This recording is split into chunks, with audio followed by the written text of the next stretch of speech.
All right. Hey, everybody. This is Scott Beth with Agent Mastermind. Super excited. I'm here with my dear friend Bruce, is in the house with 90 Day Sales Manager, 90 Days to Success.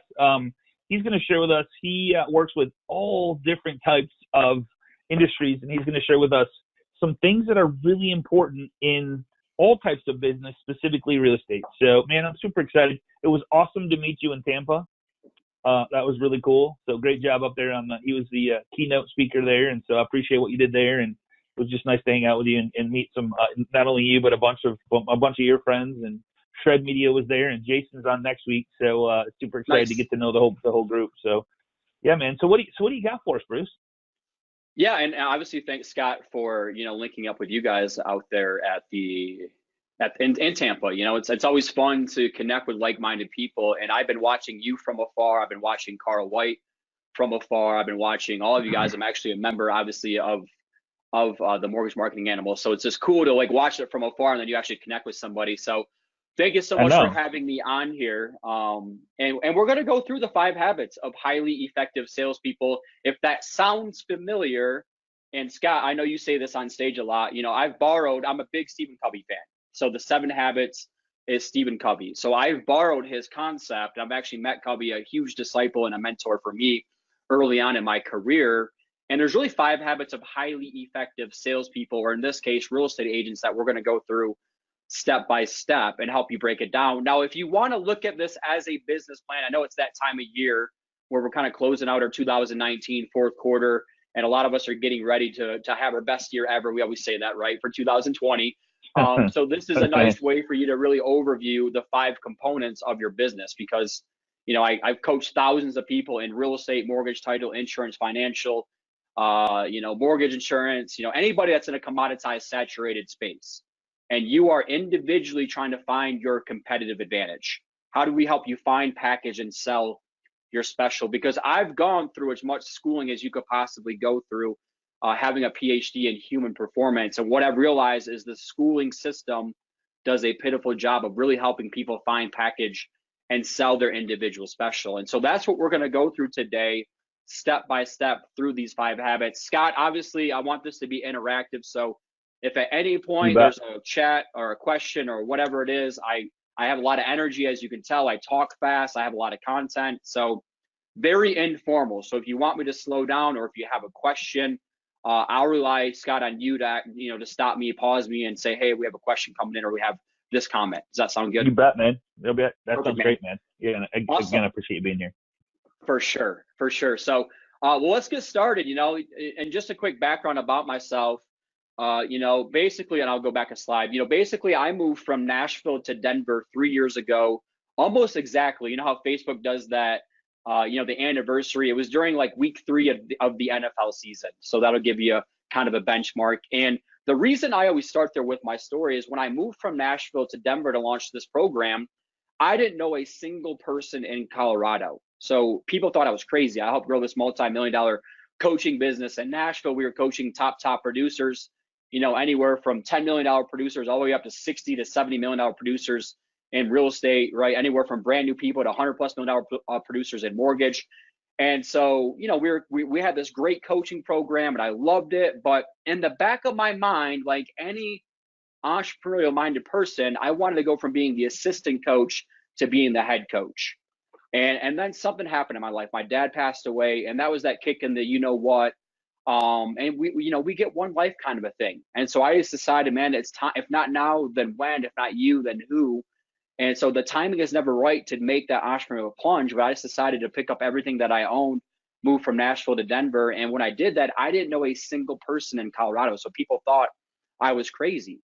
And so these exact 5 habits, these exact 5 habits that I'm going to walk you through over the next hour or so are the exact same things, guys. I kind of joke around on stage. I'm not some white hair coach who made my millions 20 or 30 years ago. I mean, I am truly in the trenches every single day, going through these 5 different systems for you to go and grow through. And so if you look at this again, there's 3 different types of plans.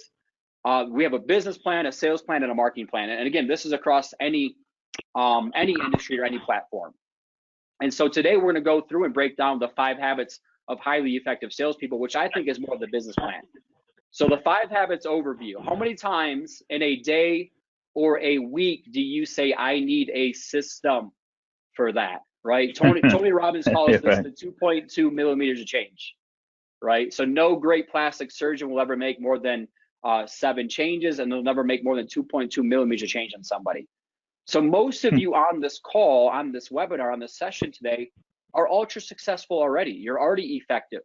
But if we can make a little tweak here and there, because whenever I speak, I always say, raise your hand if you don't have any missing structures in your business at all, right? And then I kind of joke around, at the end of the day, you're probably lying How many to hands? yourself. You get 0 hands.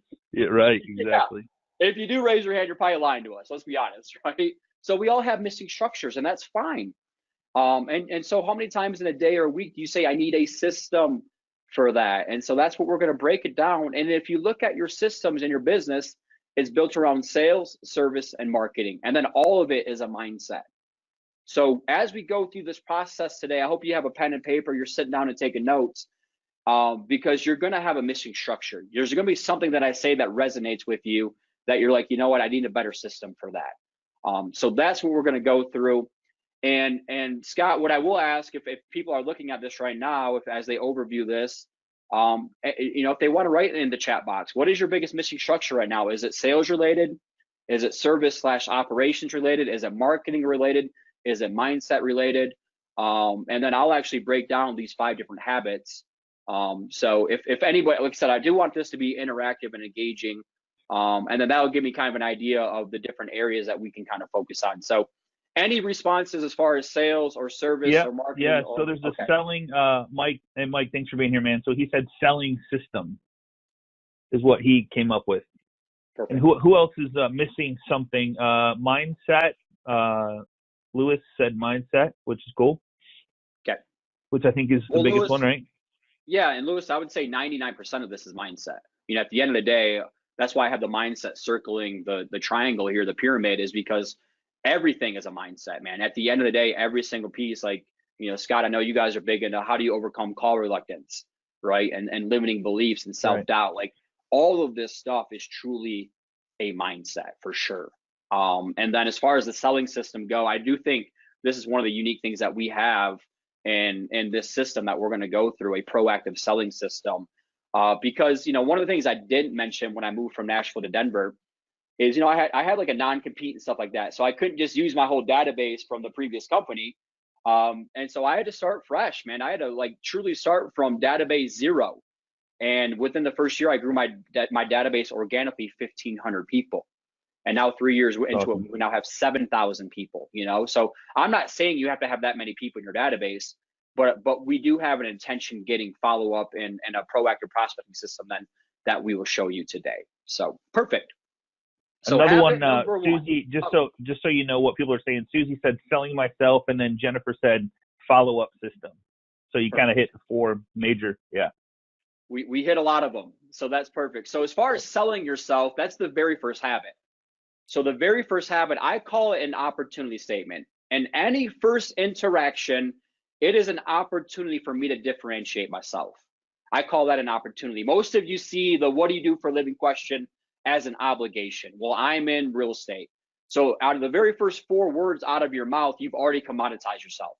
Because Scott, I live in Denver. There's 10,000 real estate agents in surrounding Denver. Wow. Right? I know that's a lot in most markets. There's so many people now in real estate and mortgage and all these different commoditized industries.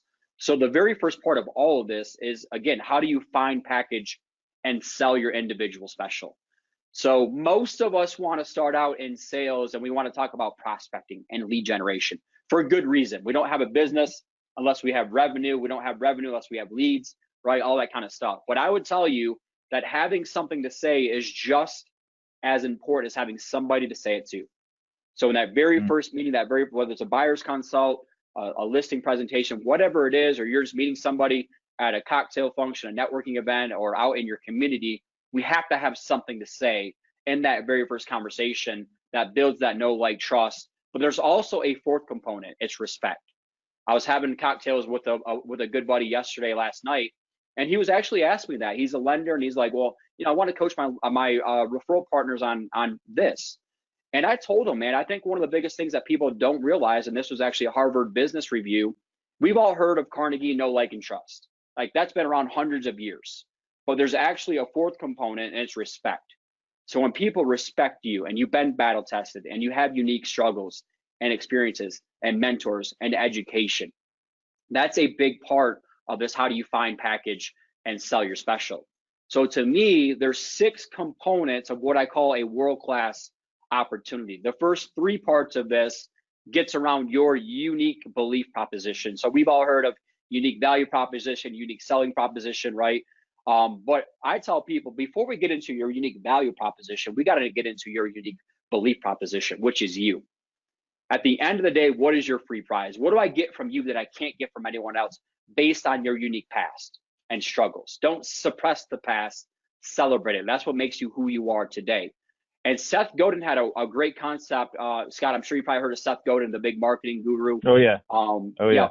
So he had a concept probably like 10 to 15 years ago now. So it's kind of a, an older concept now in terms of like real life application, but it's still relevant. And he called it the free prize inside. So Scott, when you open up a box of Cracker Jacks, what do you get? You get Cracker Jacks. You get Cracker Jacks. And you look for the toy, right? You look for the toy. That's exactly right. Yeah. Same thing like Lucky Charms and Happy Meals and all these different kinds of things. It's like, what do I get in addition to? And so that's where I tell people, like, what is your free prize? What do I get from you that I can't get from anyone else? And most of us have never done the heavy lifting required to really figure out what that is. And so I tell people, man, my free prize is I grew up poor, small town Michigan. I grew up, quite frankly, in a trailer. My dad was an alcoholic most of my life. My mom's working multiple jobs. I helped raise my sister. And sports was always my thing. We lived out in the middle of nowhere. So I would VHS record these athletes like Barry Sanders, because I'm from Michigan, juking and jiving, and Ray Allen shooting a jump shot, and Alex Rodriguez hitting a baseball, and Greg Maddux throwing a baseball. And I would just practice and mimic those activities over and over until I mastered the form. And then once I mastered the form, I would go outside and I would literally draw up a square on a fence and back up 60 feet, 6 inches, like I'm Greg Maddux pitching off that mound. And I would just throw that ball into it over and over and over again. Why do I tell that story? Is I learned a lot of things early on in my life. My unique belief proposition is that trained people will always outperform untrained people. The reason I believe that is I'm a former college athlete. I've spent my entire life studying top producers. Now I get to coach top producers, have a PhD in human performance. But it took me until I was 30, 31 years old to start to package all this stuff together. Like I became the first ever PhD without a master's. I became the first ever, working directly underneath our department chair as his graduate assistant. I wrote a book at 25 called Nexpert, where you're the next expert. I became one of the youngest PhDs working in the Texas A&M system as a program director. So the only reason I tell you all that is I didn't even think I was unique or different or anything like that, because we never really spend a lot of our time packaging our special up. But when you know what that is, man, it is so empowering, because a lot of people fall into mortgage and a lot of people fall into real estate. And that's not a good enough answer, in my opinion. Like, oh yeah, I just kind of fell into this industry. Guys, that's not going to make me more attracted to you as a consumer. But when you can tell me this is what I believe and this is why I believe it, because of my unique past and my struggles and my experiences, now I have respect for you. So remember, know, like, and trust, but also respect. And so now, because of these beliefs, this is what I actually get to do all day, every day. I help people do this, this, and this, right? So Scott, hopefully you can see why this is much different than an elevator pitch, right? Or any other different thing, is because now I'm attracted to you because of your beliefs.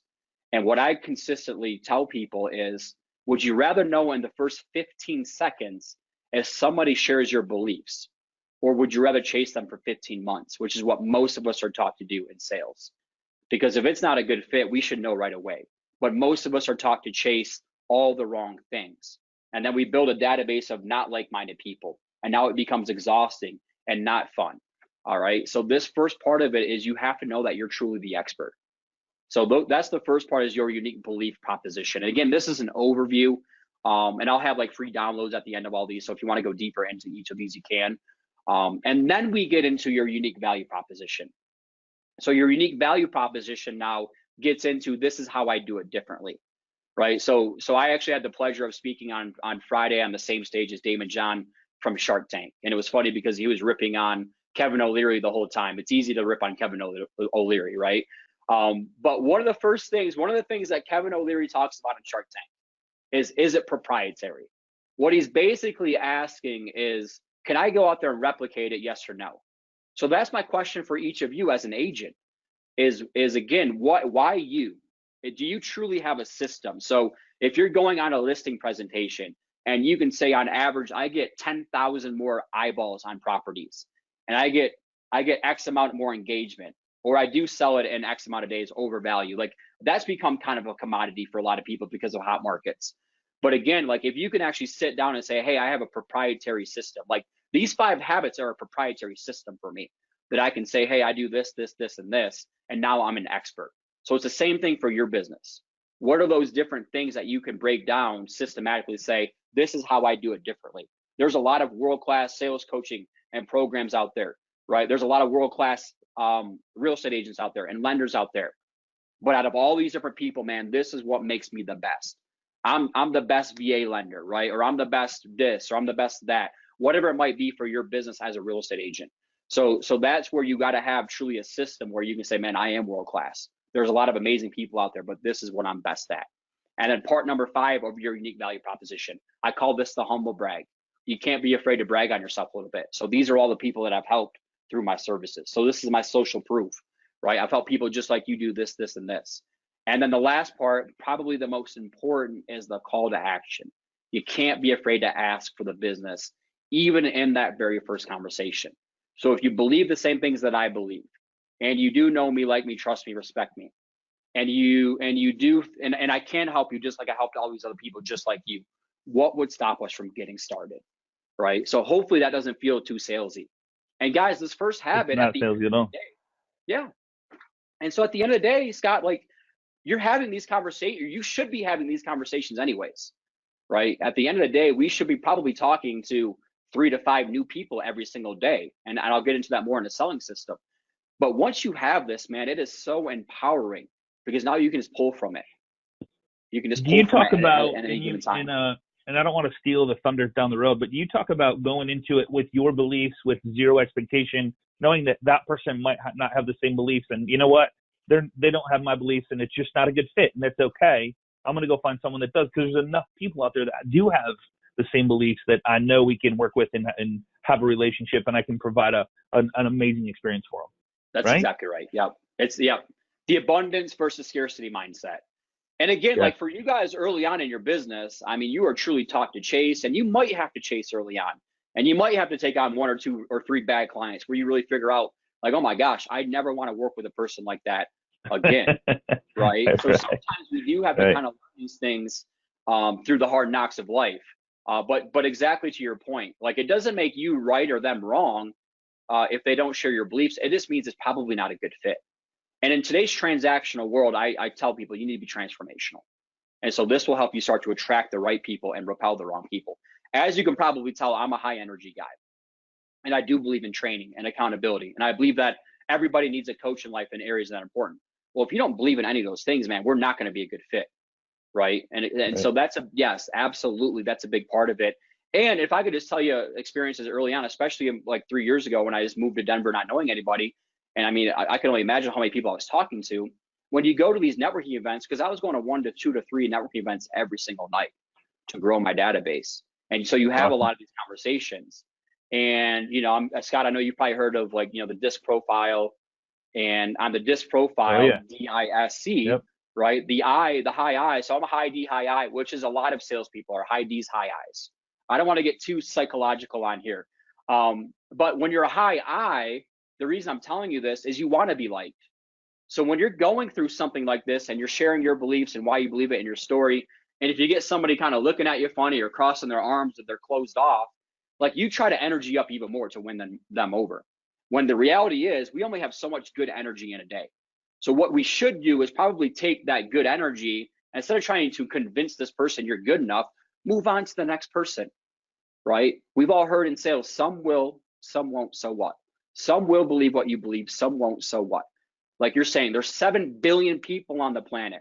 So all I'm really trying to do is get my beliefs in front of the right people. I mean, there's a lot of different ways for us to do that. And that's actually what we'll kind of start to go through in this process. So I get fired up talking about this because, like I said, I mean, I think it's a lot different than just an elevator pitch, and it really is focused on you individually. What is your story? What are your beliefs? Have you been battle tested? How do we now package this up and now go out there and sell your free prize all day, every day? All right. So the one thing that I take from this is, on average, in sales is a numbers game. I've been reluctant to learn this or acknowledge this, but I'm not looking for everyone. 1 out of 6 people are really going to buy into what I believe and why I believe it.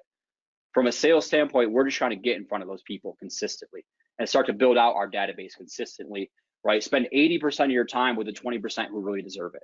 That's the mindset that I'm going through by really understanding what my opportunity statement is. So again, I have some free downloads because, I mean, this is a whole nother presentation. So if you've enjoyed this part of it and you're like, hey, I kind of want to work through this exercise, you can just take a picture of this, or Scott, I think you guys probably send out the slides afterwards and stuff like that. So absolutely. Cool. Yep.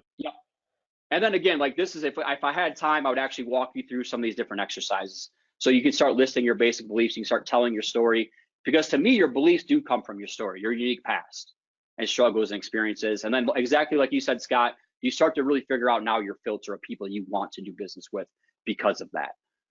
So cool. That's habit number 1. Any comments or questions in there, Scott? I know I'm like going fast. Yeah. Charlene said, in belief system, how does party politics fit into it? I always do my best to keep politics and religion completely out of my real estate business. What I'm asking about is the rapid partisan, but beliefs in terms of public policy, healthcare, stuff like that. Yeah, so that, I mean, that's a great question. I think you guys can see my camera, so when you ask that question, I think you probably saw me cringe a little bit. I try to stay away from politics and religion. Those are just the 2 things that I try to stay away from. But again, getting into your beliefs, I can't tell you what to do. That's really where you need to make your own personal philosophy and decision. Like, if religion is a big part for you, then, like, why wouldn't you talk about it? Because again, like-minded people, or politics is a big part of it. So I've seen certain real estate agents that build their business solely off of their political party, because they are a community, they are outspoken and an influencer for that. I'm very conservative from my business approach, to where I'm not going to talk politics and religion. So that's a great question. I can't answer it for you. You just kind of have to decide whether or not that's a way that you want to kind of grow your brand and your message and your reputation. Does that answer it, Scott? Absolutely. Yeah. Be careful, and you can though, jump in there too, man. Because you will, because you will, man. I would stray away from it. My personal opinion is you're gonna piss off half of your database, because there's some of this, some that, some here, some there. So just like, look at LeBron James, what's going on right now, man. He's fighting back against this big conglomerate, NBA and China, and it's a big deal right now, and he's stuck his nose in there. He might lose from that just by voicing his opinion, not. So yes, you got to fight for what you believe in, but when it comes to jeopardizing what could happen down the road, it's a very slippery slope, in my opinion. It's a very slippery slope. I would agree completely. Yep.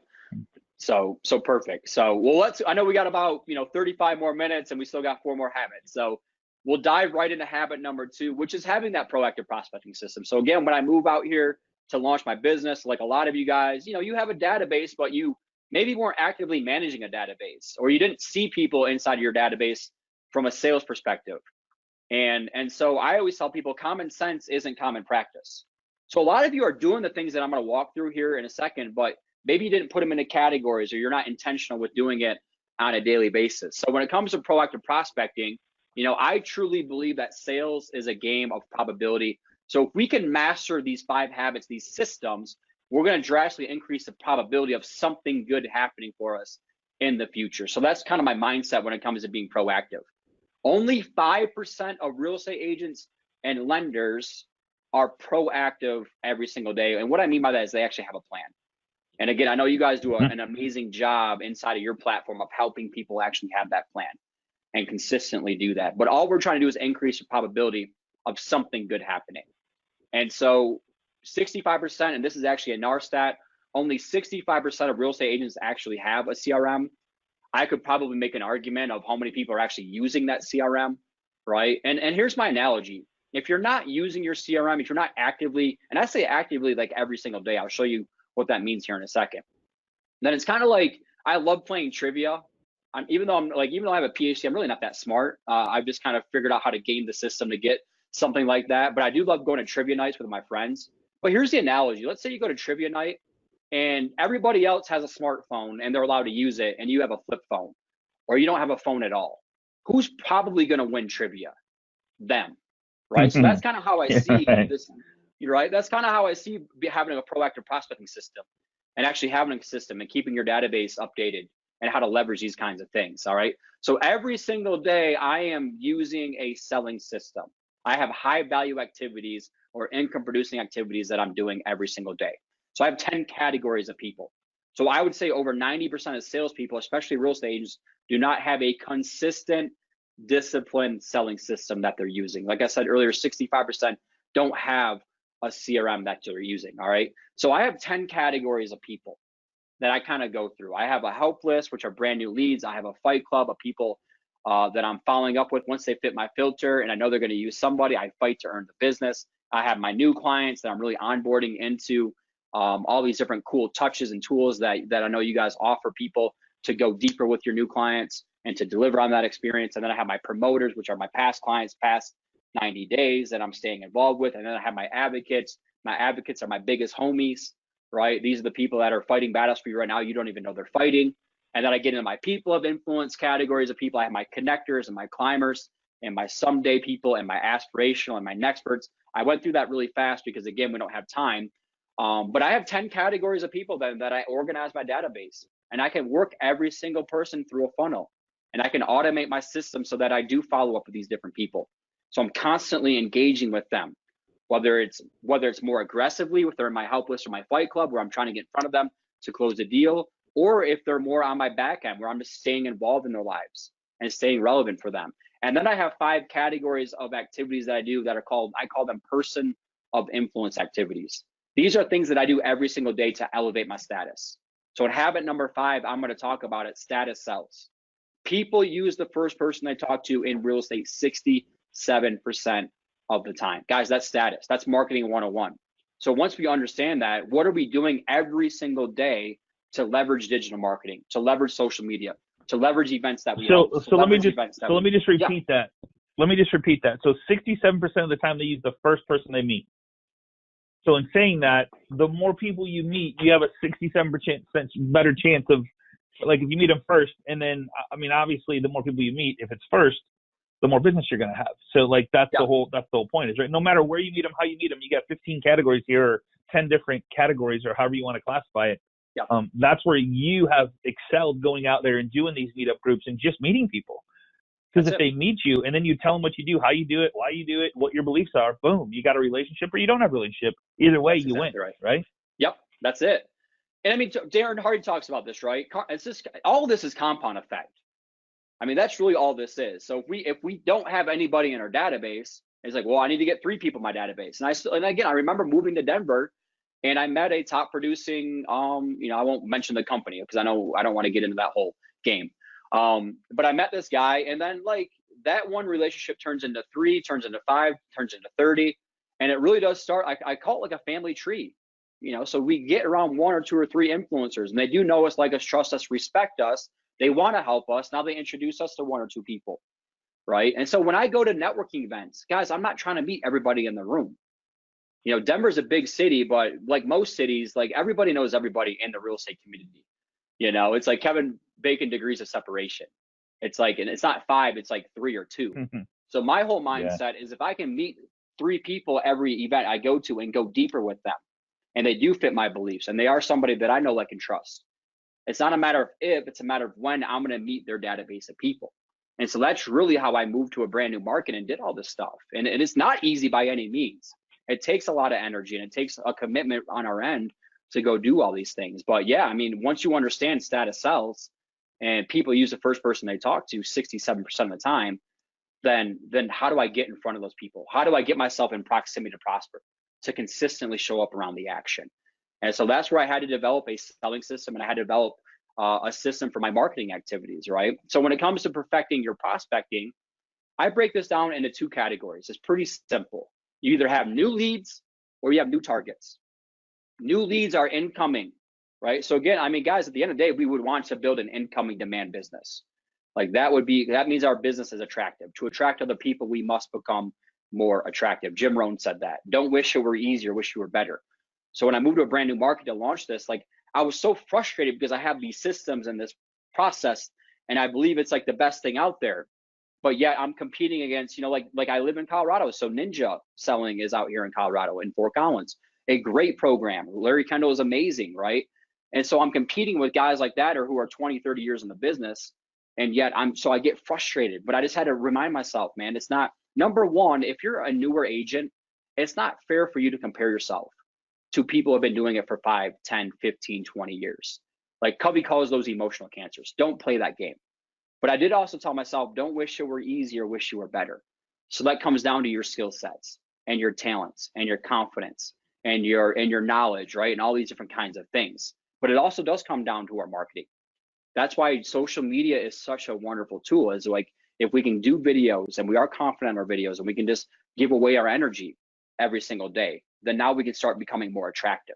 So those are the two buckets I put them in: new leads, which are through your marketing and paid advertising, and through your events and through referrals and repeat business. So ideally, we have incoming demand for our services. However, if you don't have that, if you're not hitting your sales plan, your benchmarks, then now the question becomes, I have to have new targets then, which is more of the outbound. So every single week, I have a vision board and a mental map, and I have 10 new people I'm trying to get in front of every single week based on certain criteria. So again, this gets back into your opportunity filter based on characteristics or titles or trait or volume or neighborhoods or whatever it is. I have certain people that are target markets and then segments within that.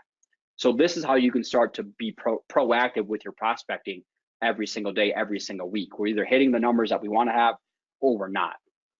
So I get fired up talking about this stuff because, this is awesome, man.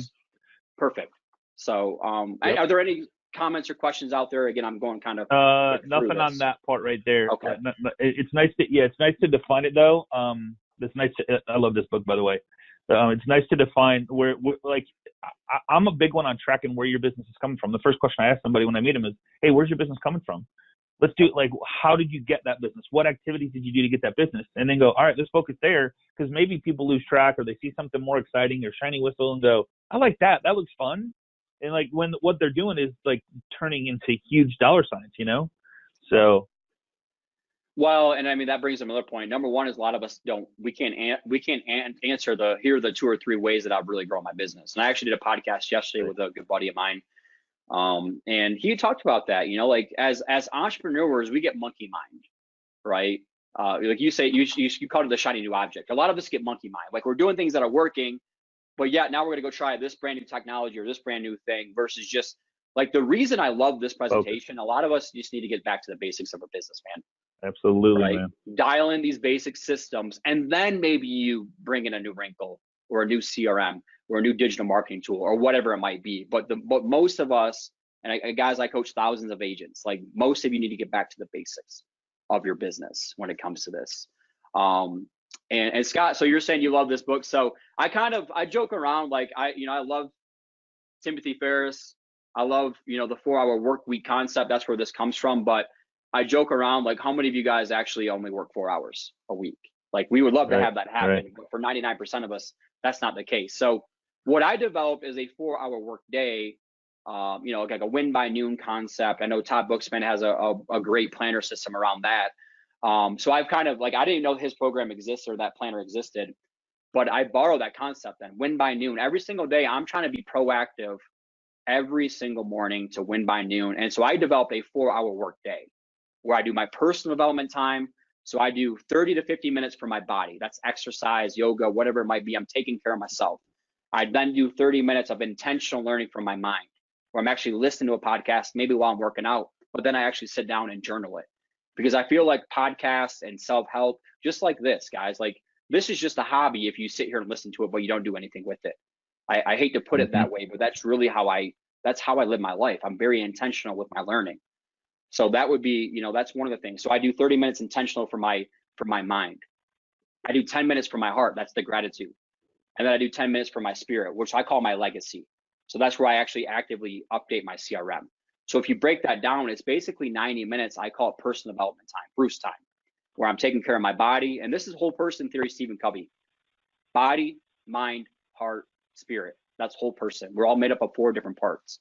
So every single day I'm taking care of my body, and I'm taking care of my mind, and I'm taking care of my heart, and I'm taking care of my legacy.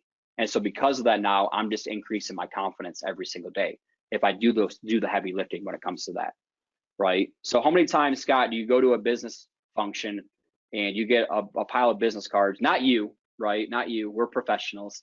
Yeah. Follow me right away. But you get a stack of business cards and you had cocktails. You're not going to go input that information in your CRM that night, and then you don't do it the next Right. day.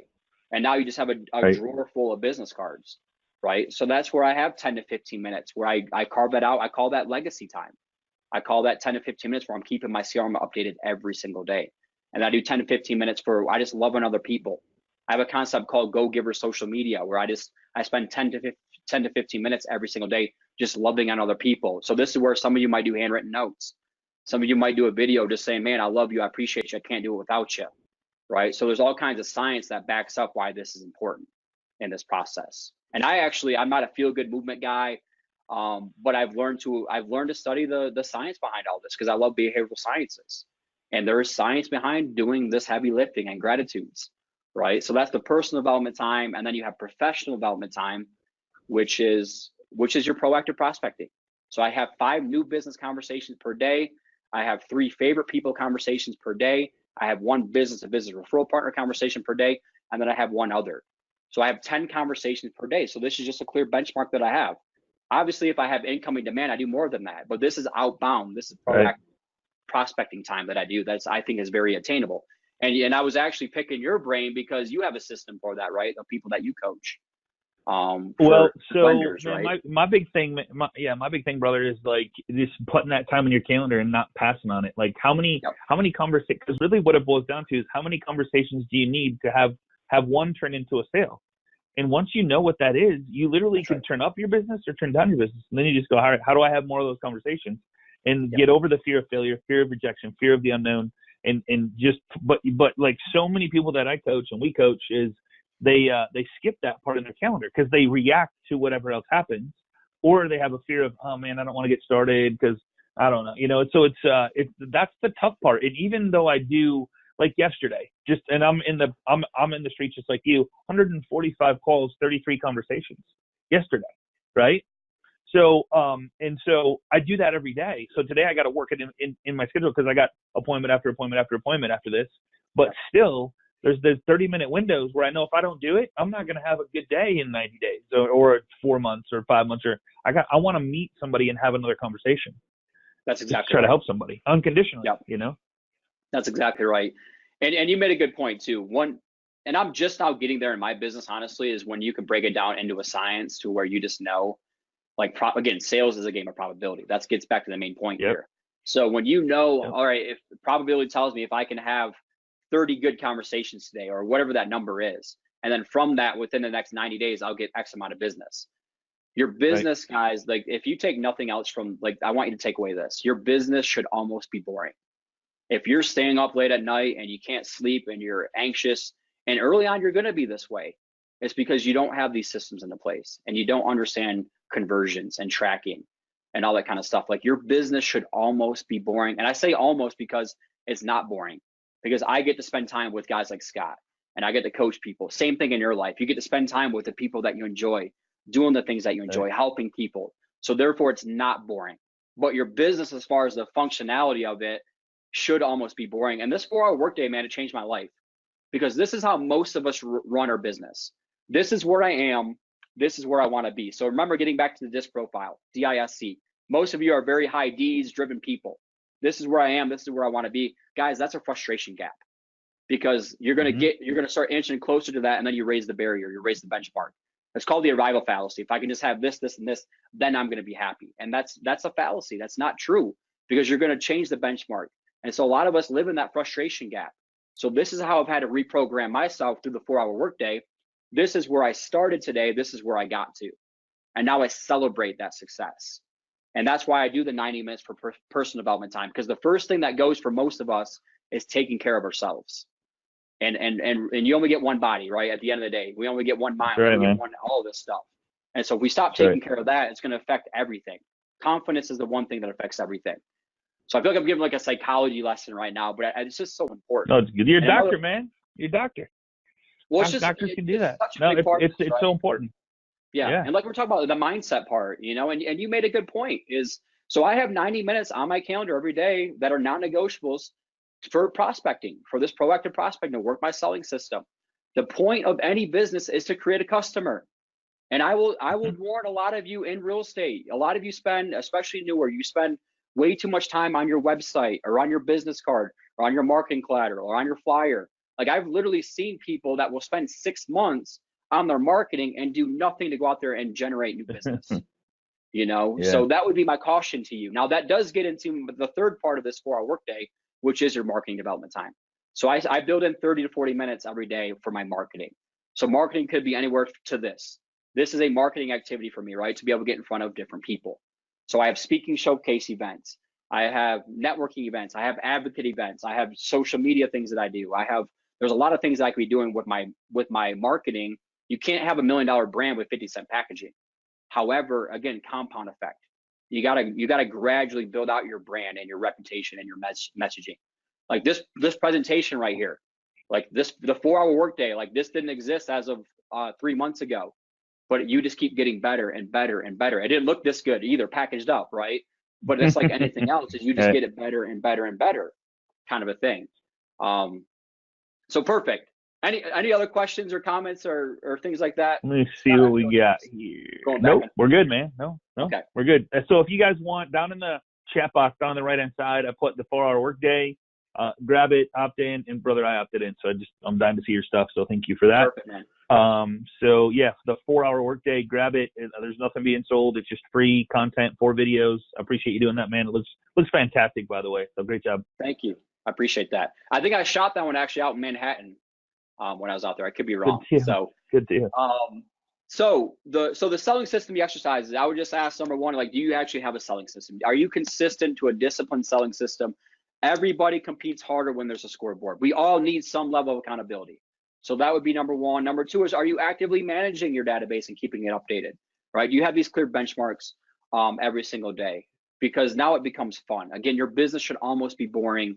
And once you can actually start consistently do the heavy lifting on a daily basis, now it becomes fun, because now you know exactly what you could or should be doing every single day. So the final habit of the sales process, we've all heard it, the fortune is always in the follow-up, is how do you have a consistent, disciplined follow-up system? So for me, when it comes to new business, there are 2 categories of people I'm consistently following up with. Those are those 5 conversations per day that I talked about. I have my help list and I have my fight club. Help lists are simply either new leads or those new targets we talked about in your prospecting system. I think I can help you based on this criteria, based on this, this, and this, or it was incoming demand. So therefore, again, probability says I can probably help you because you came from somebody that's inside of my database or through my marketing. And then the fight club is where we win our money, where we earn our money, I guess I should say, right? The fortune is in the follow-up. It takes 7 to 15 touches, 80% of the time to close a deal. All right. So that's a lot of stats, but just understanding, like, most people go 1 or 2 or 3 week attempts. It's an email, it's a one voice message, you know, maybe it's a text or an email, whatever it might be. Guys, we got to go the distance in that process. All right. So I call this the fight club follow-up. Once I meet with somebody, they fit my filter, they're going to use somebody, it might as well be me because I'm really good at what I do. Guys, that's the confidence you have to have. I'm just as good, if not better than anybody else. You're going to use somebody. You fit my filter, you share my beliefs, it might as well be me. So a lot of us need to get tougher in the sales process, in the sales cycle. Sales is a contact sport. Your positive energy has to be greater than negative energy you're going to face every single day, whether that's call reluctance, whether that's self-doubt, whether that's negative energy from other people telling you you're not good enough, right? Whether that's other people telling you, no, I don't want your services, whether that's fighting traffic, right? Like, again, living in Denver, like, that's negative energy. So to me, there's no such thing as time management. There's only me management. And if I take that a step further, it's only energy management. At the end of the day, I only have so much good energy. That's why I pick and choose who I spend my energy with and the things I spend my energy on, which is why I love doing webinars like these. This is a multiplier activity. So it's the same thing then in your business, is we can't be afraid to go for no. Don't get caught in the friend zone. in business and in sales. You know, same thing in dating. We don't want to get caught in the friend zone, guys. Is they know us, like us, and trust us. It doesn't mean they're going to use you. But when they respect you and you ask for it, again, sales is a game of probability. We can't be afraid to fight for it. We can't be afraid to be aggressive, and we can't be afraid to go for no. I would much rather get told no than to sit on the sidelines and lose a deal because I wasn't aggressive. That's the mindset that I'm in every single day for these Fight Club follow-ups. All right. So what? Let me ask you a question on that, brother. Let me ask you a question on that, if you don't mind. On the go for no, because I think a lot of people struggle with this, and that's why I want to ask it. A lot of people are scared to go for no at first, right? I mean, that's the hardest part. Is like when you meet somebody, you know they're ready, and they're in but people are nervous. They feel like got to build the relationship deeper first before they go for the no. What advice would you give them on that? Because man, dude, I'm like my thing is buy, die, or opt out. You know, I don't like. Yep. We get one life, we get one call, I get one chance. Maybe, and then I'll get them later because they'll see me in something else because of the branding or amplify branding or whatever like that. But I think a lot of us on this call, I know myself, I used to be like, man, I just want to build the relationship first. But it might be too late if you do that, you know? It's definitely situational, and it is a combination, Scott, for sure. So if we go all the way back into my opportunity statement, when I'm sharing what I believe, why I believe it, how I help people, how I do it differently, who I've done it for. Remember that 6 part, I do ask for it in that very first conversation. If I could help you, just like I helped all these other people, and you do share my beliefs, and you do have a need or a want for whatever we have, and I can help solve your problems better than anybody else, what would stop us from getting started? Or what would stop us from having more conversations? So, but I would also say though, but I would also say, like, again, statistics tell us we're not going to close it in that first conversation. And I don't go into that conversation thinking I'm going to close this person.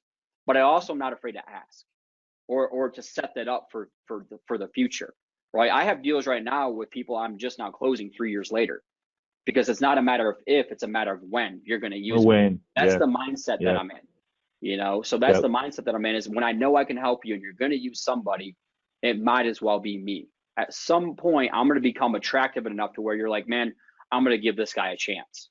But I consistently have it built into my system where I am asking for it every 90 days, right? Or even more than that. So it is situational. It does depend on your industry as well, all that kind of stuff. But, you know, for our real estate friends that are out there, I mean, when somebody expresses interest, they might be ready to buy tomorrow. They might be like, no, I'm not ready to buy. And the next thing they see a property, that's their dream place. What? So, exactly. Yeah. So there's no perfect recipe or formula. Again, sales is a game of probability. All we're trying to do is trying to be in front of that person when they are ready to buy, or for us to be that first person they talk to, or for us to be that first follow-up call, right? Because of omnipresence. That's why social media and our database and our newsletter and all these different kinds of things that we're doing is so relevant, is because now we want to be in front of them when that happens. But again, most people go 2 or 3 week attempts. They leave one voice message, they do a text, they do an email, but stats tell us it takes 7 to 15 touches, right? So that's the mindset there. So I love breaking this thing down into a science. All right. So the question becomes, like you said, Scott, why are we, I won't say bad, like, so why are some of us amateurs at our follow-up? And I've been this way, and I still am in this way sometimes. Is number one, we didn't follow through on something we said we were going to do on the front end. So therefore, time elapsed. Hey, I'm going to send you this, or I'm going to do that. And then you forget, you're running 1,000 miles per hour, and now you feel like a bozo. So time elapsed. So that's one reason why people have poor follow-up or follow-through. Number two is they don't want to be a nuisance. So I tell people, if you're calling the same people every single day, you're going to be a nuisance. We need to get more people in your pipeline, right? So we shouldn't have that restraining order mindset of calling people. But the third part, the reason I have confidence in my follow-up is I really do feel like I'm coming back with some kind of valuable thing to say that's going to help impact them. Whether it's a personal trigger where I'm paying attention to what's going on in their lives, whether it's a business trigger that's going on, whether it's some kind of content that I create that's relevant to their situation, whether it's social proof of testimonials of people just like them that I've helped. I have a whole follow-up system. And again, like, we just don't have time to go through all the different touches, but we do have a 10-touch follow-up system that can kind of help you systematically build it out inside of your CRM that combines automations with personalized touches in that process. This is one of the things I had to learn early on, man. Some will, some won't. So what? Some people are going to like you or believe what you believe. Some won't. So what? I know I have 10 minutes. And I actually added one to that back slide there, brother. I actually Yeah. the SW, someone's waiting. So so what? Someone's waiting. Yep. So I added a SW to it. Yeah, for sure. That abundance mindset that we all have to be in. Yeah. All right. Now this is a wonderful book. As you guys can tell, I'm really good at borrowing people's content. So there's a book called The Challenger Sale that I would recommend all of you pick up. And the reason I love this, it's one of the largest studies ever done in sales. But a lot of us think the relationship builders are king. And I'm not saying don't be a relationship builder. I'm not saying go out there and be an a-hole, but I am saying there's a combination as to where we can be a relationship builder, but we can't be afraid to challenge people. Challengers are consistently the top salespeople because they're not afraid to challenge people. They know they're the expert. They know they can help people. They can call people on their BS, right? They know excuses versus objections. So this is just a big part of this. So you should know what are your top 3 to 5 objections you're getting every single day. And if you get that objection, how do you overcome that? Because if you truly have the best interest out for people, then you can challenge them in a non-a-hole way so that you can overcome that objection. So that's just a great book that I would recommend all of you go out there and get. So my system for your follow-up, your Fight Club follow-up then would be, like, what are you consistently doing right now that is working for you? What could you maybe build a better follow-up automation process? Do you have it built into your CRM, your database? What are the top 3 to 5 objections that you're consistently getting? And do you role play? Do you practice being able to overcome those, that you can have it in your little tool belt and be able to overcome it at any given time? Any comments, questions on this one, Scott? We're going fast and furious still. So. No, man, it's good, dude. Okay. Dude, for me, follow-up is king. Follow-up is king, man. That's all I got to say. If you're not following up, like, don't even prospect, because if there's no follow-up system or procedure, you're letting stuff fall through the cracks. You know, you got tons of holes in your bucket. And I can tell you, like I said, when I first moved, when you're in database accumulation mode, as in prospecting, follow-up is actually one of the things that you actually let go to the wayside, because you're so focused on prospecting and getting new leads. It doesn't matter how many leads that we have if we're not following up with those leads. Right. So they are 2 different mindsets, and I had to figure that out when I had 1,500 people in my database organically in the first year. That sounds great, but you can't actively manage 1,500 people, right? So our goal is really 200, 250 active people in our database. So if you go through those 10 categories of people I talked about in habit number 2, your prospecting system, that's where I'm trying to have 10 to 25 people in each one of those categories. Now I'm actually working people through a funnel and through a process when it comes to that. So perfect. Well, I know we got about 10 minutes, so I'm going to power through. Habit number 4, now we're going to put on your operations mindset. All right. So habit number 4 then is, what is that unique customer experience? My favorite definition of referability is when great people tell other great people how great you are. If you think about it, man, there's no other definition that works. You don't want bad people telling great people how great you are. You don't want great people telling bad people how great you are. And you don't want great people telling great people how bad you are. So at the end of the day, I just ask people, you know, how are you onboarding your new clients? And this is one of the biggest things, and especially in real estate. The number one reason why people don't refer the real estate agent, they don't remember their name 3 to 6 months down the road. So how pitiful of a job are we actually doing staying engaged with our clients? So that's why I developed a new client onboarding system. So once you get them into the house or you sold their house, to me, that's when that 90-day onboarding process should really start. And if we could do this properly, there's 3 rewards that we should get. So what I'm trying to do with my new clients over 90 days and turn them into a promoter or an advocate that feeds me additional business, right? That's the mindset that I'm in. So there's 3 types of rewards. RE, this is easy for you real estate folks. Rewards, RE, right? Referrals, reviews, repeat business. That's it. Like, I can't break this down any simpler. If you get a new client, there's 3 things that we're trying to get from them at some point. Within the first week, I'm trying to get a review from them. I'm trying to get a testimonial from them, whether it's on video or for my website. I'm then trying to get a referral from them. And I know there's a lot of different ways that you could ask for referrals at different stages, right? And then a repeat business. So I actually borrow from the 5 love languages, Gary Chapman's book. So in my 90 days, I built out a 90-day process for the 5 love languages. I want to give them a gift. I want to give them words of affirmation.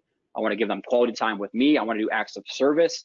And then physical touch, because that's always one that people ask, is when you're with somebody, just be with them. Don't have your phone out in your hand. The engagement rate drops over 50% if you just have your phone out when you're interacting with somebody.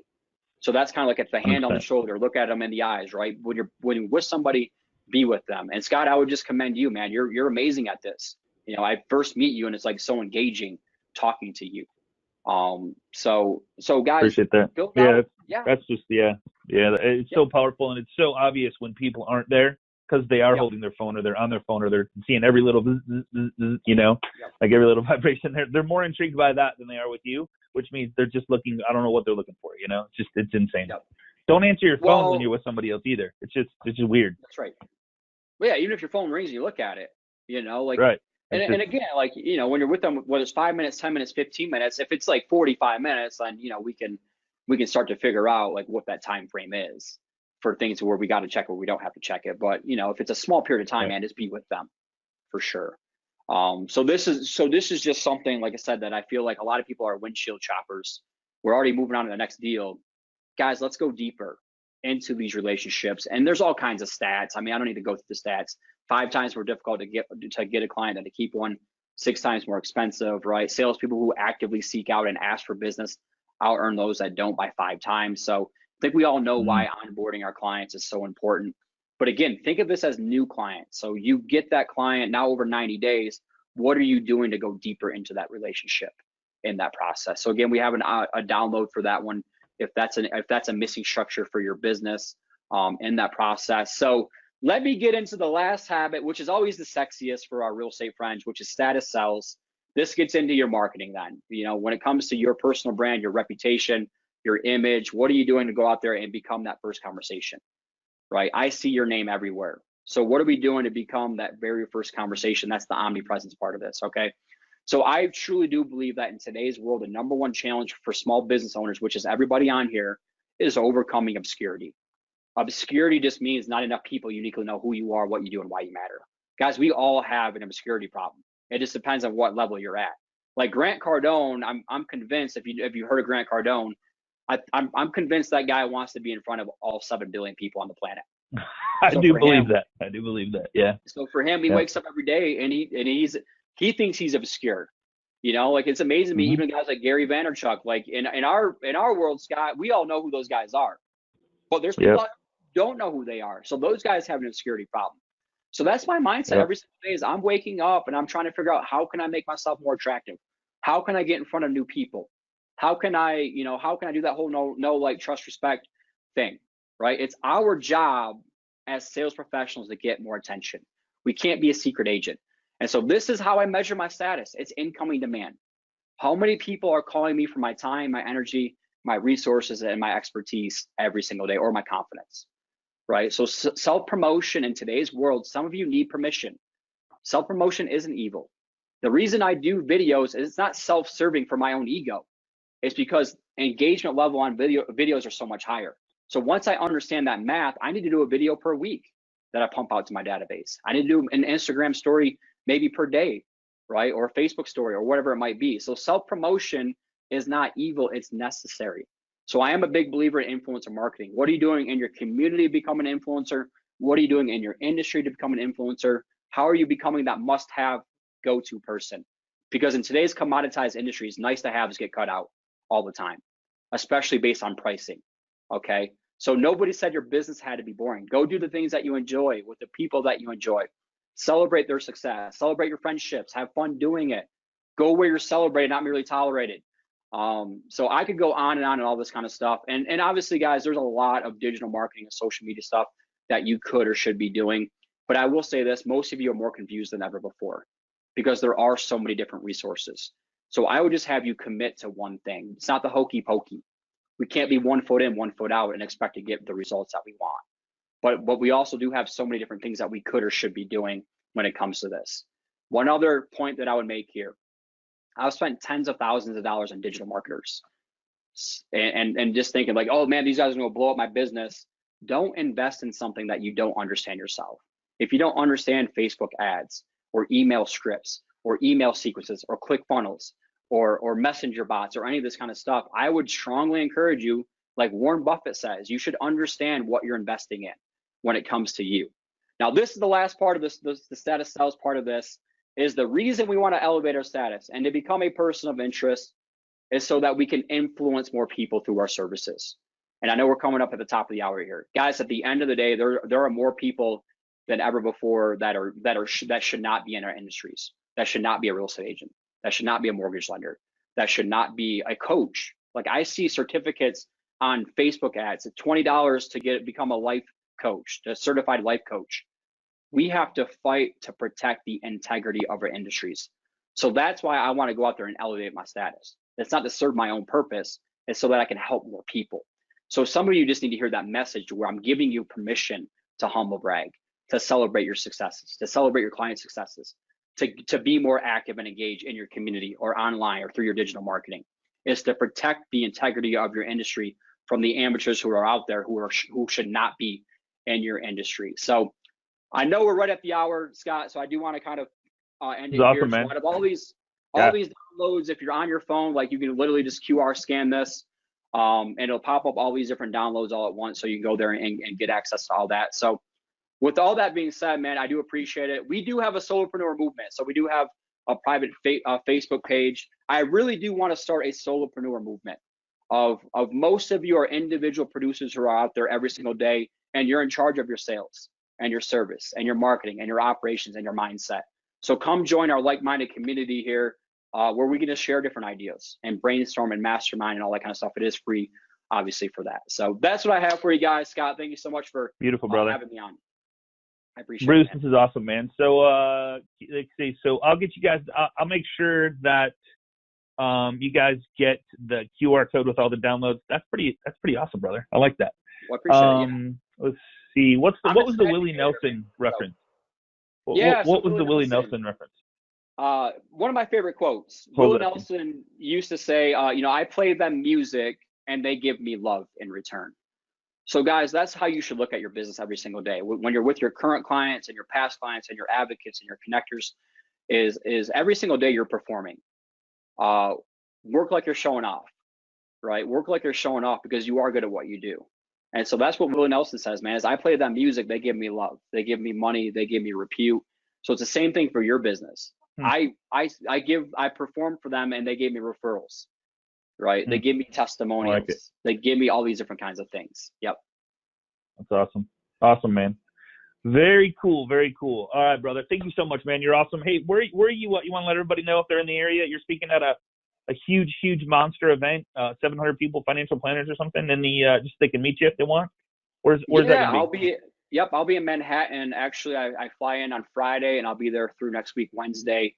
It's with the $1 Million Roundtable, the top financial service association in the world. This is actually the second time I'm speaking. Last year I spoke at the LA Convention Center. This year it's Marriott Marquis in Manhattan. So yeah, if you're in that area, man, I'm always down to meet new people for sure. Awesome. Thank you so much, Bruce, man. You're an amazing guy. It was a pleasure to meet you. It was awesome. And guys, thanks for being here today. Thanks for hanging out with Bruce and I. Bruce, so much content. You guys are going to have to go through, get a copy of this, get with your sponsor, the one that sent you to this Agent Mastermind class. Same time, same place, right here next week on Agent Mastermind. Everybody have a great day. Have a great week. And we'll see you on the web. Take care, everybody.